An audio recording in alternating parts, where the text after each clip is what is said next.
तो भाई, अगर तुमने मडारा बोरुटो एरा में वापस आता है वाली स्टोरी का पार्ट 1 नहीं देखा है तो पहले वो जरूर जाकर देखो, वरना आज की कहानी तुम पूरी तरह से समझ नहीं पाओगे। लिंक डिस्क्रिप्शन और आई बटन दोनों में मिल जाएगा। और अब बिना किसी देरी के शुरू करते हैं इस धमाकेदार सफर का पार्ट 2। शारदा को लगा कि सामने खड़ा शख्स कुछ उसके पापा जैसा है, लेकिन अगर कोई खुद को उसका गुरु कहना चाहता है तो पहले अपनी ताकत दिखानी तो पड़ेगी। उसने मादारा की आंखों को और अचानक से यहाँ प्रकट हुए नारुतो को देखकर समझ लिया था कि सामने खड़ा आदमी कोई और नहीं बल्कि मादारा ही है। लेकिन अगर वो इतनी आसानी से मान जाए तो उसे लगेगा जैसे उसने अपनी लड़की वाली इज्जत खो दी हो। मादारा ने हाथ बांधकर कहा, आओ अपनी सबसे ताकतवर वार से मुझ पर हमला करो। अगर मैं हिल भी गया तो मान लूंगा कि मैं हार गया। कभी त्सुनाडे जैसी ताकतवर शिनोबी भी उसे हिला नहीं पाई थी, तो शारदा का क्या ही कर लेगी। उसने पूरा दम लगाकर मुक्का मारा, लेकिन मादारा को छूना तो दूर, उसके पास की एक रेत की कण भी नहीं हिली। पीछे खड़ा नारुतो माथा पकड़कर रह गया। ये बंदा सच में बच्चों से भी फुल सीरियस हो जाता है। तभी कोनोहा की सीमा पर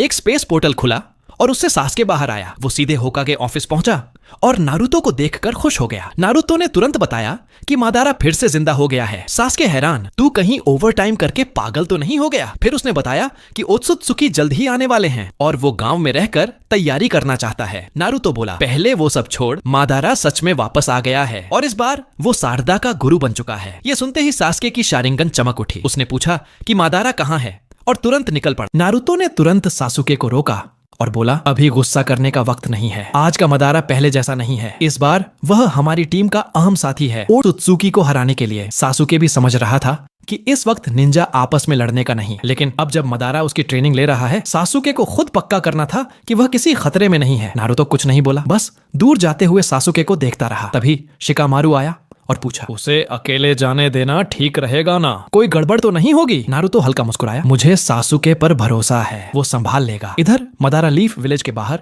एक ऊंची चट्टान पर बैठा आराम कर रहा था। दिमाग में पिछली लड़ाई की यादें घूम रही। उसे साफ याद था कि उस कछुए की सुनहरी रोशनी में गिरने से ठीक पहले उसने एक और सफेद साया देखा था। वो लोग आखिर हैं कौन? उसने खुद से सोचा। अब वक्त आ गया है अगला कदम सोचने का। अचानक एक कुनाई उसकी तरफ फेंकी गई। उसने बिना सिर उठाए उसे पकड़ लिया। उसके होंठों पर हल्की सी हंसी आई। आखिरकार जिसे आना चाहिए था वो आ ही गया। हवा में सास्के की धमाकेदार एंट्री हुई। पुराने जमाने का अवशेष, सच में तू ही है। दोनों के बीच जबरदस्त ताइजुत्सु फाइट शुरू हुई। आखिर में सास्के ने बांशो टेनिन से मादारा को खींचकर अपनी चक्र तलवार पर अमातेरस लगा दिया। तलवार ने मादारा के शरीर को आर पार कर दिया, लेकिन वो असली मादारा नहीं था, एक वुड क्लोन। मादारा हंसते हुए बोला, तेरी स्पीड पहले से और तेज हो गई है। फिर थोड़ा गंभीर होकर, तू अभी भी 16 साल पुरानी बात का हिसाब करने आया है या फिर ये शारदा की वजह से? सास्के बोला, अब वो बातें मायने नहीं रखती। मुझे पता है शारदा खतरे में नहीं है, क्योंकि मैं जानता हूँ नारुतो कभी गलत फैसला नहीं लेता, क्योंकि वह हमेशा से मानता आया है कि नारुतो की समझ पर शक नहीं किया जा सकता। ऊपर से हाल ही में मादारा के साथ हुई टकराव के दौरान उसने खुद महसूस किया कि अब उसके अंदर पहले जैसी नफरत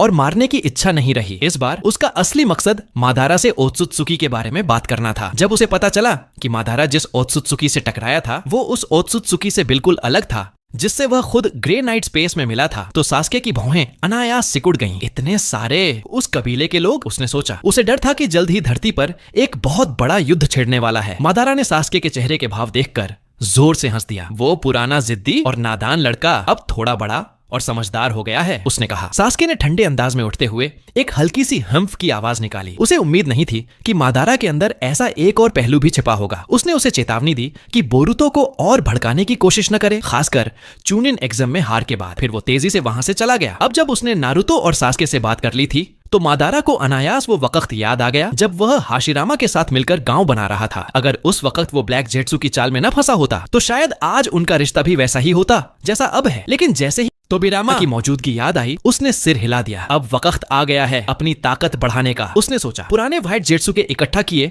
इंटेलिजेंस के मुताबिक एक शख्स है जिसका नाम है ओरोचिमारू, जिसने हाशिरामा के सेल्स पर सबसे गहराई से रिसर्च की है। मादारा ने नारुतो की मदद से उसे ढूंढ निकाला। जब ओरोचिमारू को सारी बात पता चली तो वह बेहद उत्साहित हुआ। मैंने कभी नहीं सोचा था कि अपनी जिंदगी में मुझे इतने बड़े इंसान से मिलने का मौका मिलेगा, उसने कहा। मादारा ने सीधे मुद्दे पर आते हुए कहा, रिनेगन को लेकर तुमने शिनरा टेंसी देखा है तो तुम्हें सब समझ में होगा। ओरोचिमारू ने सिर हिलाया। बिल्कुल, जब इंद्रा और असुरा की चक्रा एक हो जाती है तभी रिनेगन खुलने की संभावना होती है। है, लेकिन मादारा की दिक्कत कुछ और थी। आंख कब खुलेगी इसका कोई निश्चित समय नहीं था। पहले जब उसने हाशिरामा के सेल्स अपने अंदर लगाए थे तब उसे रिनेगन तभी मिला जब वो मौत के करीब था, लेकिन अब उसके पास इंतजार करने का समय नहीं था। इस पर ओरोचिमारू ने अपनी एक थ्योरी बताई। सास्के ने भी रिनेगन तभी खोला जब वो मरने के कगार पर था, और तुमने भी वैसा ही अनुभव किया। शायद मौत के करीब होना ही इसे एक्टिवेट करने की असली चाबी है। मादारा ने अपनी पुरानी यादों में झांका। मौत के दरवाजे पर खड़े होकर ही इंद्र और अशुरा की ताकत पूरी तरह से मिल सकती है, और मान लिया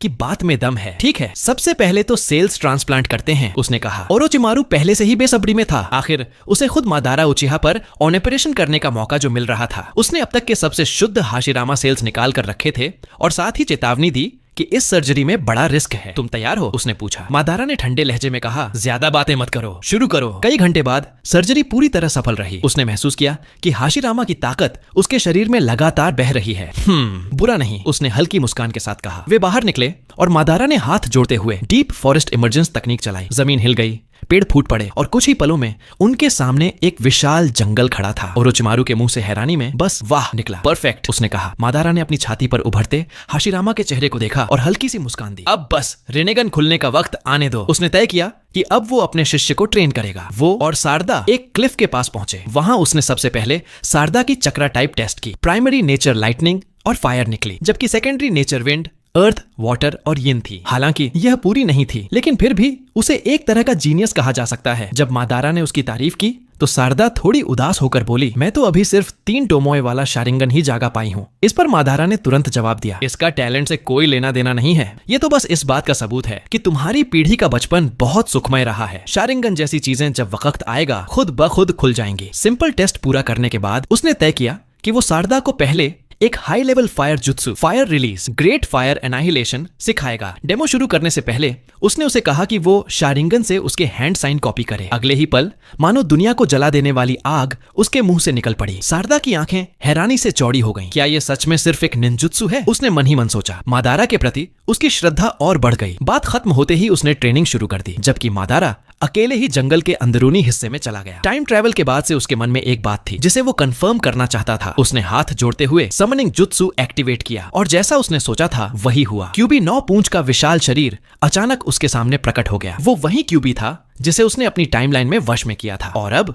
वह भी उसके साथ यहाँ आ गया था। क्यूबी ने उसे गुस्से से घूरा और हमला करने ही वाला था कि मादारा ने शारिंगन से उसे एक तेज नजर मारी और क्यूबी वहीं ठहर गया। मादारा ने ठंडे स्वर में कहा, मुझे नहीं पता हम यहाँ कैसे आए, लेकिन तुम अब भी मेरे आदेशों का पालन करोगे। ये कहकर उसने क्यूबी से थोड़ी सी यांग चक्रा निकाली और वापस जाकर उसे सारदा के शरीर में सील कर दी। जैसे ही चक्रा उसके अंदर गई, सारदा बेहोश हो गई, लेकिन उसका शरीर जमीन पर नहीं गिरा, बल्कि क्यूबी की चक्रा से घिरकर हवा में तैरने लगा। यह उसकी और उसके नए गुरु की पहली गुरु शिष्य मुलाकात थी। उसी समय वहां से गुजर रहा बोरुतो अचानक बाहर कूद आया। उसने बेहोश पड़ी सारदा को मादारा के पास देखा और तुरंत अपना कुनाई निकालकर पूछा, तुम कौन हो? मादारा ने उसे एक नजर देखा तो ये है नारुतो का बेटा। ताकत भले ही कमजोर हो, लेकिन हिम्मत काबिल ए तारीफ है। अचानक मित्सुकी पीछे से आया और अपनी व्हाइट स्नेक तकनीक से सारदा को वहां से निकाल ले गया। मादारा ने देखा कि इतनी कम उम्र में ही मित्सुकी ने सेज मोड हासिल कर लिया है। उसने उसकी तारीफ की, बुरा नहीं हो। जैसे ही बोरुतो ने देखा कि सारदा को बचा लिया गया है, उसने कई शैडो क्लोन्स बनाकर एक साथ हमला किया, लेकिन मादारा बिल्कुल शांत रहा। उसके लिए बोरुतो का अटैक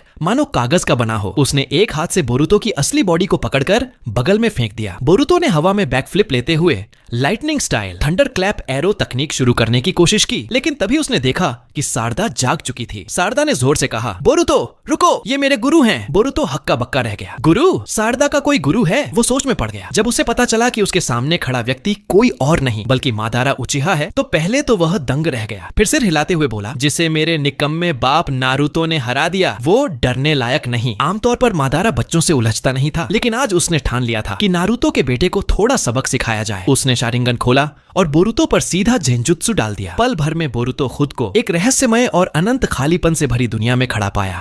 तो भाई, मडारा की वापसी का ये सफर यहीं तक था पार्ट 2 में। अगर वीडियो पसंद आई हो तो लाइक और कमेंट करके बताना मत भूलना। और हाँ, पार्ट 3 बहुत जल्द आने वाला है, तो उसे मिस न करने के लिए सब्सक्राइब कर लो और बेल आइकॉन दबा दो।